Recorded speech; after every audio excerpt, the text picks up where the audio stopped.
안녕하세요 여러분. 오늘의 흥미로운 영상 내용은 AI 에이전트, 마지막 큰 장애물의 직면, 그리고 심해저에서 물을 채굴하는 과학에 관한 것입니다. 우선 좋아요 버튼을 누르고 채널 구독 및 알림 설정도 잊지 마세요. 여러분의 관심과 지지가 저희에게 큰 힘이 됩니다. 첫 영상에서 소개해드릴 이야기는 월스트리트 저널이 보도한 흥미로운 기술 뉴스입니다. 제목은 AI 에이전트, 마지막 큰 장애물에 직면하다입니다.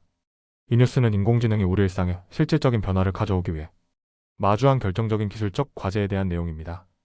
지금부터 이 주제를 쉽고 체계적으로 풀어드리겠습니다. 여러분, 지금 우리는 인공지능 기술의 전환점에 서 있습니다. 텍스트를 요약하고 질문에 답하는 수준을 넘어 이제 AI가 사람을 대신해 실제 작업을 수행하는 시대가 다가오고 있습니다. 비행기 티켓을 예약하거나 이메일을 대신 작성하고 일정을 조율하는 것처럼 말이죠. 그런데 여기서 딱 하나 아주 중요한 기술적 허들이 남아 있습니다. 바로 AI 에이전트가 인간처럼 실제 앱과 웹사이트에 접근할 수 있도록 권한을 부여하는 문제입니다. 미국 캘리포니아 사우스 샌프란시스코의 한 스타트업 아케이드가 이 문제를 해결하기 위해 나섰습니다. 이 회사의 최고 경영자 알렉스 살라자르와 그의 동료들은 AI 에이전트가 우리가 매일 사용하는 웹사이트, 앱, API에 직접 로그인하고 작업을 실행할 수 있도록 돕는 도구를 개발하고 있습니다. 보통 사람은 앱에 들어가 비밀번호를 입력하거나 지문을 인식시켜 로그인하죠. 하지만 AI는 사람처럼 행동할 수 없기 때문에 새로운 인증 방식이 필요합니다. 이것이 바로 AI 기술이 부딪힌 마지막 큰 장애물인 것입니다. 이와 관련하여 애플이 작년 개발자 컨퍼런스에서 소개한 예시가 있습니다. 한 여성이 시리에게 엄마의 비행기가 언제 도착하는지 알려줘라고 말합니다. 시리는 이메일에서 항공편 정보를 찾아내고 실시간 항공편 추적 데이터를 대조하여 정확한 도착 시각을 알려줍니다. 그 다음에는 엄마와의 점심 약속도 확인해줘라고 요청하죠. 시리는 캘린더를 확인하고 교통시간까지 계산해줍니다.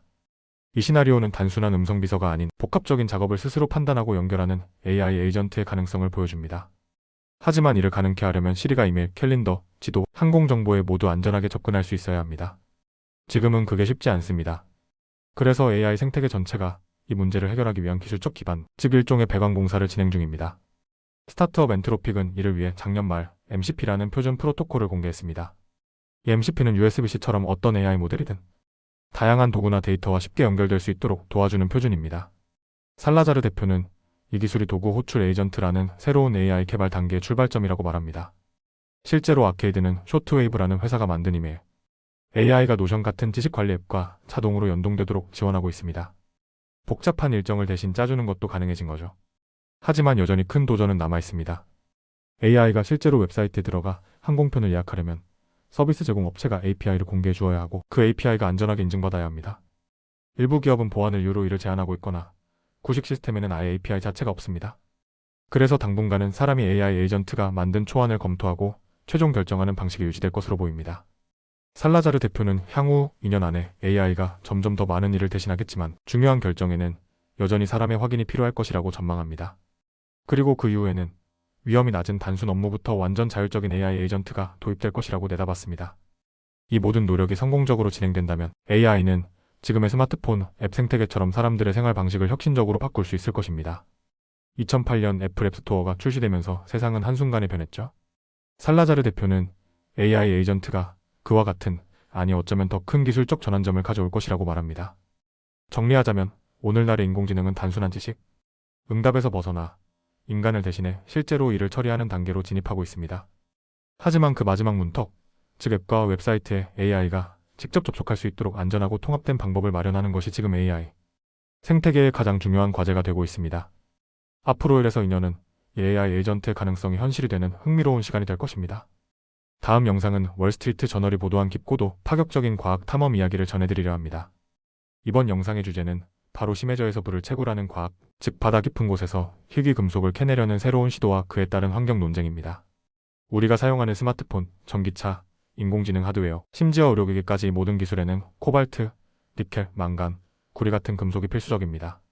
그런데 이 금속들이 우리가 잘 알지 못했던 장소, 바로 태평양 심해저에 풍부하게 묻혀 있다는 사실 알고 계셨나요? 이야기는 1870년대로 거슬러 올라갑니다.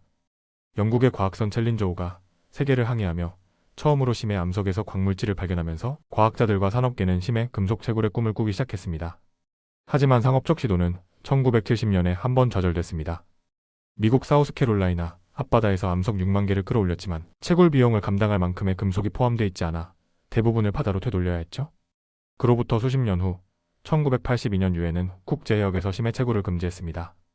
그러나 최근 트럼프 대통령이 이 정책을 뒤집고 미국 기업들이 다시 심해 채굴을 시도할 수 있도록 허가하면서 이 이슈가 다시 뜨겁게 떠올랐습니다. 트럼프 대통령은 지난달 국제해적기구의 반대에도 불구하고 미국 해양대기청에게 국제해역과 미국 연안 모두에서 채굴 허가를 내줄 수 있도록 지시했습니다. 이 지시에 따라 밴쿠버의 메탈스 컴퍼니는 태평양 심해의 클라리온 클리퍼턴 구역에서 채굴 허가를 신청했습니다. 이 지역은 하와이와 멕시코 사이 약 170만 제곱마일, 한반도의 20배에 가까운 크기로 금속이 풍부한 감자 크기의 암석, 다금속 단계가 매장되어 있습니다. 이 단계들은 수백만 년에 걸쳐 바닷물 속 광물이 조개 껍데기나 물고기 이빨 주변에 쌓이며 형성된 것입니다. 채굴은 거대한 로봇이 해저를 이동하며 이 암석들을 흡입해 호스를 통해 선박으로 끌어올리는 방식으로 진행됩니다. 이러한 시도는 한 가지 질문에 직면합니다. 환경에 미치는 영향은 과연 어느 정도일까? 보존론자들은 채굴 장비가 해저를 휘젓고 다니며 서식지를 파괴하고 흙탕물처럼 부유하는 잔해가 광범위하게 해양생물을 해칠 것이라 주장합니다. 이들은 특히 바닥에 사는 해양생물이 서식지를 잃고 절멸할 수 있다는 우려를 제기합니다.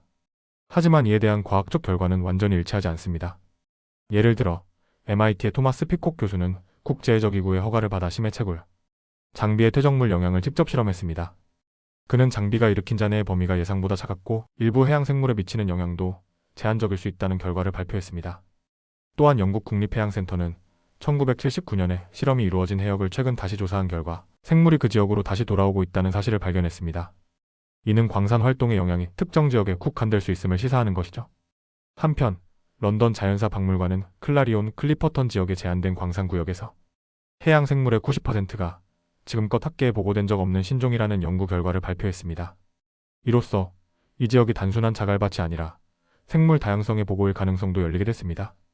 심해 채굴의 경제적 가능성도 주목할 부분입니다. 컨설팅 기업 아서디 리틀은 2024년 보고서를 통해 심해 금속 자원의 시장 가치를 약 20조 달러로 추산했습니다. 하지만 실제로 채굴에서 이익을 낼 수 있을지는 여전히 미지수입니다. 바다 깊은 곳에서 끌어올리는 기술적, 경제적 부담이 크기 때문이죠.